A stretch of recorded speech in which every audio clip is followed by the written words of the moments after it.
حضور یہ سوال ہے کہ آج کل نوجوان نسل خدا تعالیٰ کی ہستی کی قائل نہیں ہے، وہ یہی کہتے ہیں کہ یہ انسانی دماغ کی اختراع ہے۔ اچھا، حضور کا اس پر کچھ ارشاد فرمائیں۔ یہ بتائیں دماغ کس کی اختراع ہے؟ خدا تو دماغ کی اختراع ہو گیا، وہ دماغ جو ہے وہ کس کی اختراع ہے یہ پوچھیں۔ اس جھنجٹ سے نکل ہی نہیں سکتے ہو۔ آج تک دنیا کا چھوٹی کا سائنسدان بھی دماغ کو نہیں سمجھ سکا، اور اتنا ہائیلی کمپیوٹرائز سسٹم ہے کہ وہم و گمان میں بھی نہیں آ سکتا کہ اتفاقات جو اربوں سال کے ہوں مثلا ان کے نتیجے میں ایسا آرگنائز سسٹم ڈیولپ ہو اور بیچ میں حادثے اس کو پھر تتر بتر نہ کر دیں۔ حادثاتی تخلیق میں حادثات دونوں طرف کام کرتے ہیں، زیادہ ڈسٹرکٹیو ہوتے ہیں، کم کریٹو ہوتے ہیں، اکثر بگاڑتے ہیں، کم بناتے ہیں۔ اور یہ جو کہہ دیتے ہیں کہ لمبے عرصے میں ہوا، یہ اپنے خلاف گواہی دیتے ہیں۔ جتنا لمبا عرصہ اتفاقات کو گزرے اتنے احتمالات بنی بنائی چیزوں کے بگڑنے کے بڑھتے چلے جاتے ہیں، اور وہ ترتیب جو 1 ارب سال میں قائم ہوئی ہو، اس ترتیب کے بکھرنے کے جو احتمالات بیچ کے ہیں وہ کہاں غائب ہو گئے؟ 10 قدم آگے بڑھتے ہیں تو 1000 قدم پیچھے ہٹ جاتے ہیں، کیونکہ کوئی حادثہ اس کو بکھیر کے ادھر لے گیا کہ ادھر لے گیا۔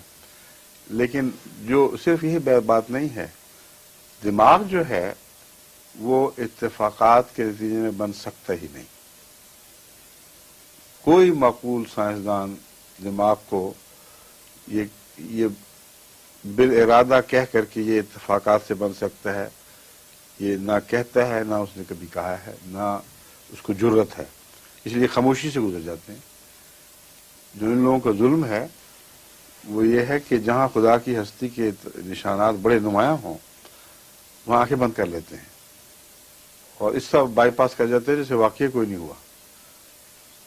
اب دماغ میں جو بنیادی صفات ہیں وہ بے شمار دوسری چیزیں ہیں، مگر بنیادی صفات یہ ہیں کہ ہر وہ کھڑکی جو خدا تعالیٰ نے انسان کے لیے بیرونی رابطے کے لیے کھولی ہے، اس کھڑکی کے اثر کو قبول کرنے کے لیے دماغ نے بین ہی وہی شکل اختیار کی ہے جو اس کے لیے ضروری ہے۔ اب آنکھ سے بات شروع کریں۔ دماغ کے بغیر آنکھ بےمانی ہے، بالکل بےمانی ہو جاتی ہے، مگر آنکھ اور دماغ کا تعلق کیا ہے؟ یہ اتفاقی سسٹم ہے۔ آنکھ میں جو آنکھ کا جو پردہ ہے اس کے اوپر جو تصویر بنتی ہے وہ اتنی ٹائنی ہے، اتنی سی ہے، اور وہ نیگیٹو بننی چاہیے، نیگیٹو بھی بنتی ہے۔ اس کو دھو کر پازیٹو کون بناتا ہے؟ اور پھر اپ سائڈ ڈاؤن پکچر ہوتی ہے، اس کو سیدھا کون کر دیتا ہے؟ اور وہ پلسز جا رہی ہیں دماغ کے اندر، وہ تصویر پہنچ ہی نہیں رہی۔ تصویر کا پردہ تصویر کو روک دیتا ہے سامنے سے، پیچھے جو پیغام جا رہا ہے وہ تو صرف تحرکات ہیں، صرف یوں ہلکی ہلکی جنبشیں ہیں بجلی کی، اور ان کا ریڈ کرنا پیچھے، اور ریڈ کر کے اس کو امیڈیٹلی پازیٹو شکل دے دینا، اور پھر اتنا بڑھا دینا کہ کوئی آج تک کیمرہ ایسا ایجاد ہو ہی نہیں سکا دنیا میں جو یہ دماغ لیے پھرتا ہے۔ شخص جو اس نے آپ سے بات کی ہے اس کو کہو کہ صرف یہ مسئلہ حل کر دے، تو ایسا کیمرہ بنا تو دکھاؤ جو آٹومیٹیکلی فلم کو پازیٹو کرے اور پھر اس کو صاف کر دے اگلی تصویر کے لیے۔ میں ان کو دیکھ رہا ہوں، ان کو دیکھا، ان کو دیکھا، ان کو دیکھا، اور پہلی تصویر کو محفوظ بھی کر لے۔ جو پہلی تصویر ہے وہ نظر پھیری ہے، تصویر محفوظ ہو گئی ہے۔ بعض دفعہ 100 سال کے بعد بھی بچپن کی وہ یاد رہتی ہے بعض لوگوں کو جو لمبی عمر پاتے ہیں۔ وہ تصویر آئی گزر گئی، وہ محفوظ کرنے کا جو سسٹم ہے، اسٹیکنگ سسٹم، وہ اتنا زیادہ ہے کہ اربوں بلا شبہ اربوں تصویریں ہیں جو ٹکڑوں میں کاٹی جا سکتی ہیں، جو دماغ نے اپنی اپنی جگہ پہ اسٹیک کی ہوئی ہیں اور وہ مٹتی نہیں، اور وہ یو کین ریکال. آپ لائبریری میں جا کے نکالیں جہاں اربوں کتابیں ہوں، جاتے نکال کے دکھائیں کتاب تو وہ فوراً ریکال کرتی ہے اور انٹر کنیکٹڈ ہیں. یہ دماغ کس طرح ایوالو ہوا، یہ سوال ہے. کون سے ڈاروینین لاز ہیں جنہوں نے یہ دماغ پیدا کیا ہے؟ اور ڈاروینین لاز تو اتنے کروڈ ہیں کہ سردی کے نتیجے میں کچھ مر گئے جن کی جلدوں اون سے خالی تھی، گرمی کے نتیجے میں کچھ مر گئے جن کی جلدوں کی اون زیادہ تھی، اور اس طرح سلیکٹو ہوتے رہے، نیچرل سلیکشن. خوراک کم ہوئی تو جو لوگ زیادہ طاقتور تھے وہ کھا کے بچ گئے اور جو کمزور تھے وہ مارے گئے. یہ جو ہے نا سروائیول آف دا فٹسٹ. دو چار محاورے بنے ہوئے ٹکسالی کے، اور یہ سائنٹسٹ جب ان کو استعمال کرتے ہیں تو انہیں حیرت ہوتی ہے ان کی اندھے پن پہ. صرف ان کے پیچھے چھپے ہوئے ہیں. یہ اپنی باتوں میں معقولیت دکھانے کی خاطر انہوں نے محاورے گھڑ لیے ہیں اور ان کی اسکرین کے پیچھے چھپے ہوئے. ان کو پتا ہے کہ اگر یہ محاوروں کی اسکرین اتارو گے تو اندر سے کچھ بھی نہیں نکلنا، کیونکہ جو ان کا سیلولر ڈیولپمنٹ کا سسٹم ہے اس کا بیرونی اثرات سے تعلق ہی کوئی نہیں. بیرونی اثرات جو ہیں، سردی ہو، گرمی ہو، بلا ہو، اس کے نتیجے میں جو انسانی سیلز کے وہ کروموسومز ہیں یا ڈی این اے اور آر این اے ہے، ان کی تبدیلیوں کا تعلق ہی کوئی نہیں. وہ نظام ہی الگ ہے. مناسب حال چیزیں پیدا کرنا اور ایسی تخلیق میں اضافے ہوتے چلے جانا کہ جو موسموں کے حوالے سے، وقت کے حوالے سے اپنے آپ کو اڈاپٹ کرتی چلی جائیں. یہ کون سا نیچرل سلیکشن کا قانون ہے؟ میوٹیشن کہہ دیتے ہیں بہانہ بنا کر کہ میوٹیشن کا مطلب ہے آہستہ آہستہ، تو کہتے ہیں ناممکن ہے، یہ ہو ہی نہیں سکتا. میوٹیشن ہے کوئی چیز اچانک کسی طرح چھلانگ مار دیتی ہے. تو ایک جانور جب تبدیلیوں کی ایک چھلانگ لگا دیتا ہے اتفاقاً، تو ایک ڈائریکشن میں آگے قدم بڑھ گیا. دو چار چھلانگیں ہوں تو اسپیشیز بدل گئی، ٹھیک ہے، لیکن جو چھلانگیں ادھر لگا سکتا ہے وہ اتفاق ادھر کیوں نہیں لگاتا، دائیں کیوں نہیں لگاتا، بائیں کیوں نہیں لگاتا؟ جو چھلانگوں کا دائرہ ہے وہ بہت وسیع ہے، اور اتفاقات کے ذریعے چھلانگیں لگانا اور ہمیشہ صحیح سمت میں چھلانگ لگانا، یہ ایسا تصور ہے جس سے کوئی دنیا کا معقول سائنسدان اگر غیر معمولی طور پر مولوی نہ ہو وہ اس سے تسلیم نہیں کر سکتا. مولوی سے مراد میری ہے متعصب لوگ جو عقل استعمال ہی نہیں کرتے، جن کو خدا تعالیٰ کہتے ہیں تمہیں کیا ہو گیا، تم عقل تو استعمال کرو. سائنسدانوں میں بڑے مولوی میں نے دیکھے ہیں کٹر متعصب دہریہ، اور ان باتوں سے گزر جاتے ہیں چپ کر کے. اب یہ جو میوٹیشن کا نظام ہے، اس کو ایک رشین سائنسدان نے خوب توڑا ہے، اور بھی بہت سے ہیں، لیکن وہ دہریہ ہونے کے باوجود بظاہر تو یہی لگتا ہے کہ دہریہ ہوگا کہ اس زمانے میں رشین میں خدا پرست نہیں تھے، مگر منصف تھا.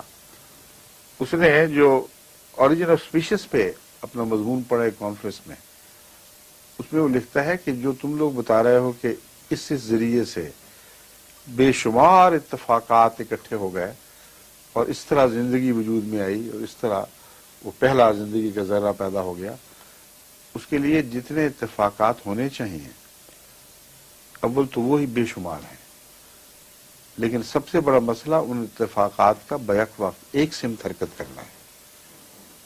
یہ جو میں بات کر رہا ہوں یہ کسی دینی مولوی کی بات نہیں جو تعصب سے بات کر رہا ہو، یہ ایک ایسے دہریے کی بات ہے جس میں کوئی تعصب نہیں ہے، صاف دل سے ایک بات کو دیکھ رہا ہے، اسپیٹ کو اسپیٹ کہہ سکتا ہے. وہ یہ کہہ رہا ہے کہ یہ ممکن نہیں ہے، کوئی اور بات ڈھونڈو، اتفاقات کی پیداوار نہیں ہے. کہتا ہے میز جس پر میں کام کر رہا ہوں میرے سامنے ہے، جس پر میرے کاغذ پڑے ہوئے ہیں، کہ تم سب سائنٹسٹ جانتے ہو کہ اس کے اندر سے بے شمار ایٹمز اور مالیکولز چھلانگیں مار مار کے اٹھ رہے ہیں، کوئی ادھر نکل رہا ہے، کوئی ادھر نکل رہا ہے، ہمیں نہیں پتہ لگتا. لیکن یہ شوٹنگ جو ہے ہر وقت، یہ ہر جگہ ہو رہی ہے، ہمارے جسم میں سے بھی ہو رہی ہے، رومال میں سے جو میں نے پکڑا وہ بھی ہو رہی ہے. کوئی دنیا کا ایسا حصہ نہیں ہے جہاں سے یہ خود طبی طور پر اس کے ایٹمز یا مالیکول وغیرہ شوٹ آؤٹ نہ کر رہے ہوں. کوئی محرکات کیا ہیں یہ تفصیل میں نہیں جاتا، مگر یہ ہوتا ہے. اب وہ کہتا ہے یہ ممکن ہے کہ اس میز کا ایک مالیکول شوٹ کر کے 1 فٹ اونچا ہو جائے. ہے کہ نہیں ممکن؟ ہاں ہے ممکن. کیا یہ ممکن نہیں ہے کہ دوسرا مالیکول بھی 1 فٹ اونچا ہو جائے؟ ہاں ممکن ہے. کیا یہ ممکن نہیں کہ ارب ہا مالیکول میں سے ہر ایک اونچا ہو جائے؟ پھر ہاں ہو سکتا ہے، ایک ہو سکتا ہے. کیا یہ ممکن نہیں کہ ایک ہی سمت میں ہو؟ پھر ہو سکتا ہے. تو پھر یہ کیوں ممکن نہیں کہ ساری میز کے سارے مالیکول ایک ہی سمت میں 1 فٹ اونچے ہوں؟ اگر ہوں تو یہ میز میری اچانک اٹھ کے 1 فٹ اچھل جائے گی، تو مانو گے؟ سوال ہی ایسا اس نے اٹھایا کہ ہر آدمی کہے پاگل پن ہو ہی نہیں سکتا. تو وہ کہتا ہے یہ ہے تمہاری اتفاقات کی دنیا، جس پہ تم سمجھتے ہو کہ کائنات کے راز تم نے حل کر لیے، تخلیق کے مسئلے کو سمجھ گئے ہو. تو یہ نہیں ہو سکتا. ایک اور سائنسدان نے بہت مزیدار مثال دی ہے. کہتا ہے یہ اتفاقات ایسا ہے جیسے کائنات کے پرلے کنارے پر جو وسعت پذیر ہے کائنات، اس کے کسی ایک ہیولے پر تم نظر ڈالو اور اس کے مرکزی ایٹم کو ذہن میں رکھ لو اور یہاں سے ایک ڈاٹ پھینکو اور اتفاقاً وہ ڈاٹ اگر اس کو چلا جائے کسی ایٹم کو لگے گا کہ نہیں؟ کہاں جی لگے گا. تو اگر وہ اتفاقاً عین اس مرکزی ایٹم کو لگ سکتا ہے جو تمہارے ذہن میں ہے، تو پھر یہ کائنات بھی اتفاقات سے پیدا ہو سکتی ہے. اس طرح بے شمار طریقوں سے جو صاحب علم سائنسدان ہیں انہوں نے مختلف مثالیں دے دے کر ان لوگوں کو پاگل کیا ہوا ہے جو سائنس کے ذریعے خدا کی ہستی کا انکار کرتے ہیں. اسی طرح حضرت امام ابو حنیفہ کی مثال ہے. یہ طرز فکر جو ہے یہ دراصل حضرت امام ابو حنیفہ کی بھی تھی. وہ فقیہ تھے نا، اس لیے بہت باریک بین تھے، اور فقیہ کی نظر سائنٹسٹ نظر ہوتی ہے، ورنہ وہ اچھا فقیہ بن ہی نہیں سکتا. ان کا ایک مناظرہ تھا ایک دہریہ سے جو مشہور تھا علاقے میں، چوٹی کا دہریہ اور عالم. تو وہ حضرت امام ابو حنیفہ کے علاقے سے دریا پار رہتا تھا. حضرت امام ابو حنیفہ کا دریا کے اس پار رہتے ہیں تو اس پار رہتا تھا.